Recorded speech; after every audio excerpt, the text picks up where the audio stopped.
জল দাও না, জল দাও না দিদি, একটু জল দাও না।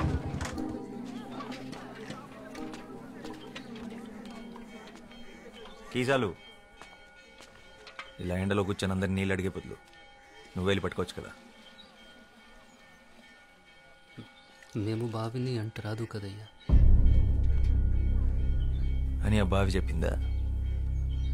నీ కుండ నిండాలంటే అయితే వర్షం రావాలి, లేదా నీలో ధైర్యం రావాలి.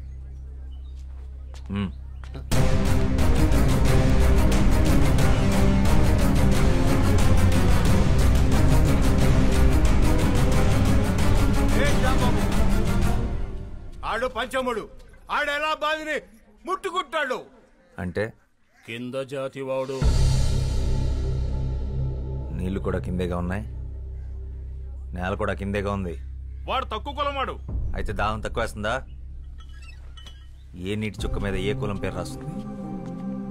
వాడు ఇదే ఊర్లో పుట్టాడు, ఇదే ఊర్లో పెరిగాడు, ఇదే మట్టిలో కలిసిపోతాడు. ఆ మట్టిన పుట్టిన తిండిని నీ పిల్లలు తింటున్నారు. వాడు అంటరాని వాడు. అంటరాని వాడైతే మరి వాడు నడిచిన నేల మీద నువ్వెందుకు నడుస్తున్నావు? వాడు పీల్చి వదిలేసిన గాలి నువ్వెందుకు పీలుస్తున్నావు? ఆపేచ్చుగా. నేలకి గాలికి నీటికి బతికించే గుణం ఉంటుందే తప్ప హింసించే కులం ఉండదు. ఆయన కులం కాళ్ళు పట్టు కూర్చోడానికి. ఇది ఋగ్వేదం కాదు, స్వాతంత్ర భారతం. ఓహో, దిగొచ్చాడు అంబేద్కర్. ఇవన్నీ పుస్తకాల్లో రాసుకో, కొని చదువుతాం. రేయ్, నువ్వు గనక బావిని ముట్టుకున్నావో నీ గుడిసెలు కాల్చి నీ చర్మము ఒలుస్తాం. పొద్దు బాబు, నాకు నీళ్ళొద్దు, ఏమొద్దు, మేము పోతాం.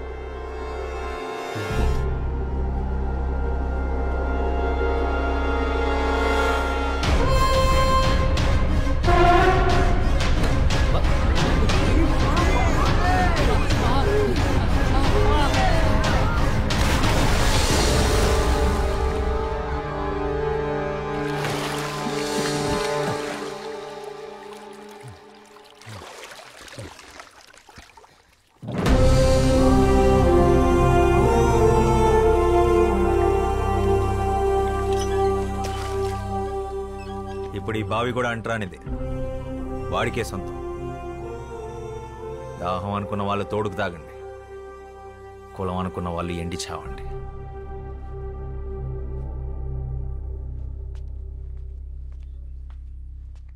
వాడి గుడిసె జోలికెళ్ళావో నీళ్ళెక్కడుందో ఈ శ్యామ్ సింగరాయ్కి బాగా తెలుసు. ఖబర్దార్.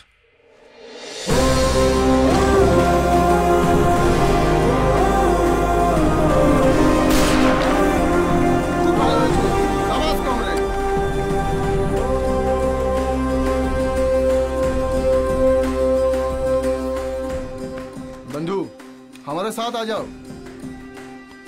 ఒక తోట ఒక్కడికే పనిచేస్తుంది, ఒక అక్షరం లక్షల మందిని కదిలిస్తుంది.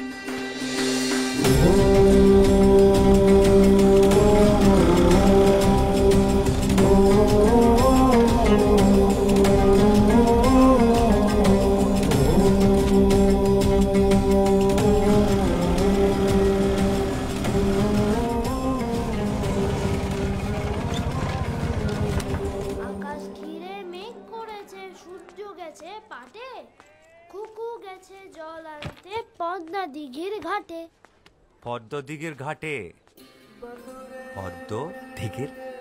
ঘাটে. చిన్నప్పుడు ఇదే పాట మీ నాన్న నాకు నేర్పించాడు, ఇలాగే ఒళ్ళో కూర్చోబెట్టుకొని. ఇప్పుడు అది మీకు నేర్పించడం నా బాధ్యత. మళ్ళీ ఏం చేసావు శ్యామ్? మీ అన్నయ్య చాలా కోపంగా ఉన్నాడు. మనం ఏం చేసాం? ఏరా, ఇవాళ దాదాబాయ్ ఖరగ్పూర్ నుంచి వస్తున్నారు, జాగ్రత్త. ఆయన ఏమన్నా నోరు మూసుకునుండు, ఎదురు చెప్పొద్దు. ప్రసాదం తీసుకో. పండగ రోజు గొడవ పడకండి. దేని గురించంట? ఈరోజు జరిగిన దాని గురించా, లేక నిన్నటి గొడవ? మొన్నటిదా?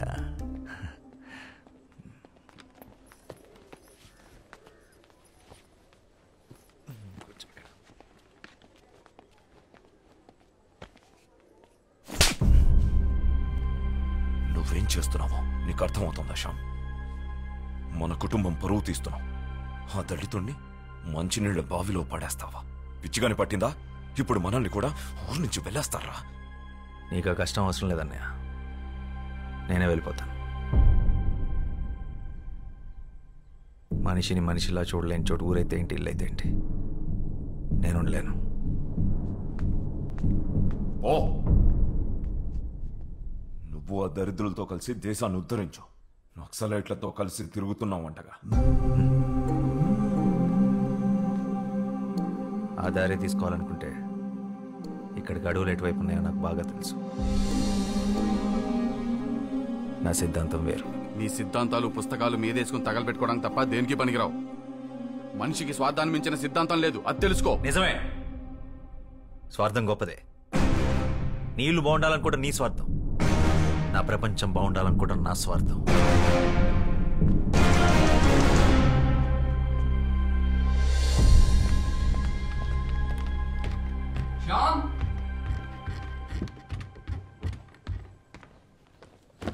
కోప్పడకురా, కొట్టింది అన్నయ్యగా. ఇది అన్నయ్య మీద కోపం కాదు మనోజ్, సమాజం మీద. ఇది మన ఇంటి సమస్య, ఊరి సమస్య కాదు, దేశం సమస్య. సమాజాన్ని మార్చే శక్తి సాహిత్యానికి మాత్రమే ఉంది. శ్యామ్, నేను వెళ్ళాలి, నేను రాయాలి. ఇదేంట్రా, ముందే సర్ది పెట్టేసుకున్నావా? ఎవరికి చెప్పొద్దు. 3 రోజుల ముందే టికెట్ కొనేసా, హౌరా బండికి. పండగ కదరా, పండగ అయ్యాక వెళ్ళొచ్చుగా. పండగ ప్రతి సంవత్సరం వస్తుంది, నా సమయం వృధా అయితే తిరిగి రాదు. అయినా నాస్తికుడికి పండగ ఏంటి? రాత్రి అందరూ పడుకున్నాక బయలుదేరతాను. వదినకు చెప్పి రసగుల్లాలు చేసి కట్టి పెట్టమను.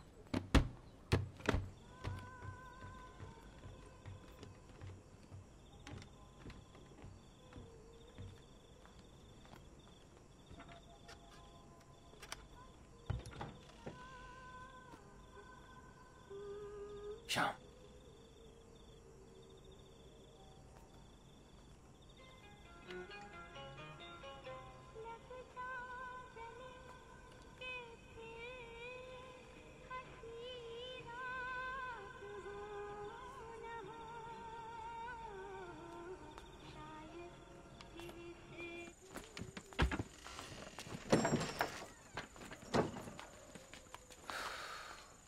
మానేరా. అయిపోయింది, మానేసా. జాగ్రత్తరా, వెళ్ళంగానే ఉత్తరం రాయ్.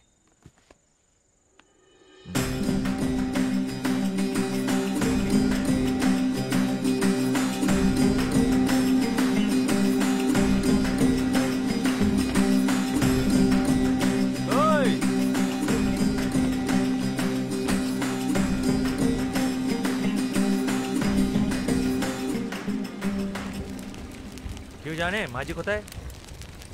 আজ নবরাত্রি শুরু হয়েছে, সেও নিশ্চয়ই মন্দিরে গেছে সবার সাথে।